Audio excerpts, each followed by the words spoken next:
Hello everyone.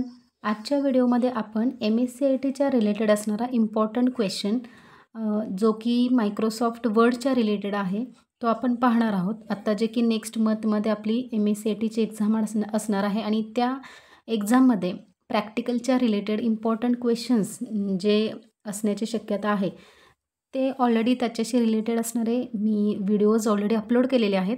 पण आज पुन्हा एक नवीन पॉईंट आहे की तो मी प्रॅक्टिकली तुम्हाला दाखवणार आहे आणि MSCITच्या एक्झाममध्ये असे क्वेश्चन्स हे विचारलेच जातात.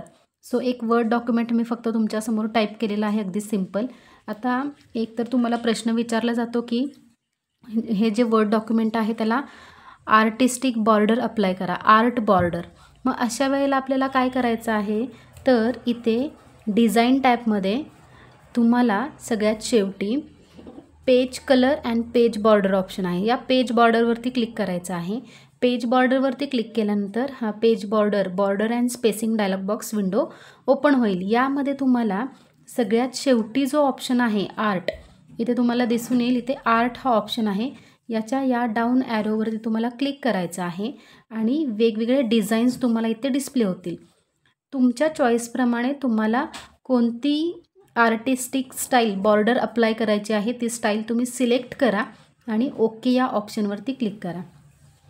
अशा पद्धतीने आपण वर्ड डॉक्युमेंटला आर्टिस्टिक बॉर्डर अप्लाय करू शकतो किंवा आर्ट बॉर्डर आपण अप्लाय करू शकतो. आता हे झालं बॉर्डरच्या बाबतीत. आता अजून एक असा 100% विचारला जाणारा क्वेश्चन म्हणजे की दिलेलं जे टेक्स्ट आहे ते 2 किंवा 3 कॉलममध्ये कन्वर्ट करा आणि त्याचं जे लाईन स्पेसिंग आहे ते सुद्धा चेंज करण्यासाठी सांगितलं जातं किंवा विचारलं जातं. सो आता हे जे माझं डॉक्युमेंट आहे, आता कॉलममधील ज्यावेळेला आपण डाटा कॉलममध्ये कन्वर्ट करतो त्यावेळेला कन्वर्ट केलेल्या कॉलममधलं जे लाईन स्पेसिंग आहे तेही तुम्हाला चेंज करायला सांगितलं जातं. तर अशा वेळेला लेआउट टॅबमध्ये तुम्हाला कॉलम हा ऑप्शन दिसतोय. लेआउट टॅबमध्ये कॉलम, त्यावेळेला तुम्ही कॉलम ऑप्शन सिलेक्ट करा आणि सगळ्यात शेवटी मोर कॉलम हा ऑप्शन आहे.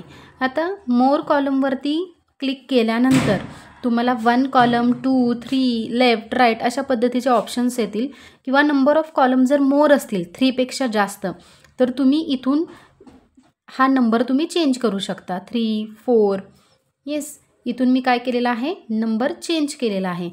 आता 4 केल्यानंतर आता इथं खाली विड्थ अँड स्पेसिंग तुम्हाला इथं दिसून येईल की कॉलम हॅश हा 1 आहे, विड्थ 3.04 सेंटीमीटर दिलेला आहे आणि स्पेसिंग 1.25 दिलेला आहे. मे बी काही वेळेला असं ते म्हणतात की स्पेसिंग 2.5 किंवा मोर दॅन 2 असं सेट करा. मग अशा वेळेला काय करायचं आहे, इथून फक्त तुम्ही याचं जे स्पेसिंग आहे 1.3 1.4 1.5 6 7 अशा पद्धतीनं 2 सेंटीमीटर. आता मी हे ओके करते. येस, अशा पद्धतीने आपण काय करू शकतो, कॉलमची जे लाईन स्पेसिंग आहे ती चेंज करू शकतो. मी पुन्हा एकदा तुम्हाला दाखवते. हे आपले एक डॉक्युमेंट आहे आणि ज्या वेळेला असा प्रश्न विचारला जातो की कॉलममधील जे स्पेसिंग आहे लाईन स्पेसिंग ते चेंज करा किंवा त्या क्वेश्चनमध्ये किती लाईन स्पेसिंग हवं आहे हे दिलेलं असतं. मग अशा वेळेला तुम्ही काय करायचं आहे, लेआउट टॅब लक्षात ठेवा. लेआउट टॅबमध्ये इथे मार्जिन, ओरिएंटेशन, साईज आणि त्याच्या शेजारी हा कॉलम ऑप्शन आहे. तुम्ही कॉलमच्या इथे जो डाऊन ॲरो आहे त्याच्यावरती क्लिक करा. त्याच्यामध्ये तुम्हाला 1 2 3 असे कॉलमचे ऑप्शन्स दिसतच आहेत, परंतु आपल्याला कोणता ऑप्शन सिलेक्ट करायचा आहे, मोर कॉलम. कारण मोर कॉलम हा ऑप्शन सिलेक्ट केल्यानंतर तुम्हाला स्पेसिंगचा ऑप्शन दिसणार आहे. सो मोर कॉलमवरती क्लिक केल्यानंतर तुम्हाला किती कॉलम हवे आहेत, सपोज 2, पण त्याच्यातलं लाईन स्पेसिंग किती हवं आहे हे तुम्ही इथून सेट करू शकता. सपोज आता मी 1.3 सेंटीमीटर सेट केलेला आहे आणि तुम्ही ओके या ऑप्शनवरती क्लिक करा.